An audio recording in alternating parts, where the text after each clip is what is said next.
Hi friends, இன்றைக்கி சூப்பரான kitchen tips தான் பார்க்க போகிறோம். எதை பற்றி டிப்ஸ்னால், நம்ம முறுக்கெல்லாம் தீபாவளிக்கு பண்ணும்போது நம்ம என்ன செய்யணும்னா கொஞ்சமாட்டு எண்ணெய் சூடு பண்ணி ஊற்றணுங்க.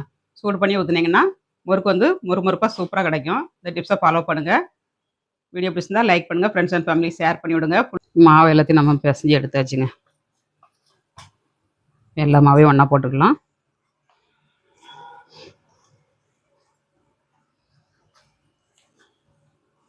தண்ணி வந்து நம்மளுக்கு கரெக்டாக இருக்குங்க. பாருங்க, இந்த அளவுக்கு கரெக்டாக எடுத்துக்கோங்க.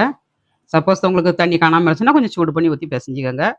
அதே மாதிரி மாவு வந்து முறுக்கு வந்து உங்களுக்கு பிரிந்து போனாலும் கொஞ்சமாக அரிசி மாவு போட்டு பிசைஞ்சிருங்க, கரெக்டாக வரும் உங்களுக்கு.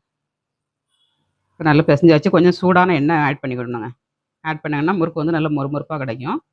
சூடான எண்ணெய் கொஞ்சம் ஆட் பண்ணிக்கிடலாம். அடுப்பில் வந்து எண்ணெய் ஹீட் பண்ண வச்சுருக்கேன். எண்ணெய் நல்லா ஹீட் ஆயிடுச்சு. கொஞ்சமாக எடுத்து மாவில் ஆட் பண்ணிடலாம். ஒரு கரண்டி ஊற்றினா போதும், சூப்பராக கிடைக்கும் உங்களுக்கு. இது பிசைஞ்சு எடுத்துக்கிடலாம். சலசலப்பெல்லாம் அடங்கிருச்சு, நம்ம எடுத்துக்கிடலாம். நல்லா எண்ணெய் வடியை விட்டு இந்த மாதிரி ஒரு சல்லடையில் வச்சுக்கோங்க. முறுக்கு வந்து எவ்வளோ கிறிஸ்பியாக கிடச்சிருக்குன்னு பார்க்கலாங்க.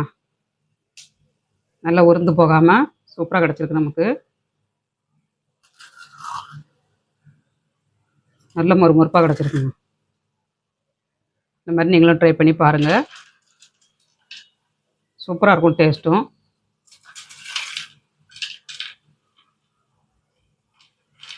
இதே மாதிரி ட்ரை பண்ணுங்கண்ணா.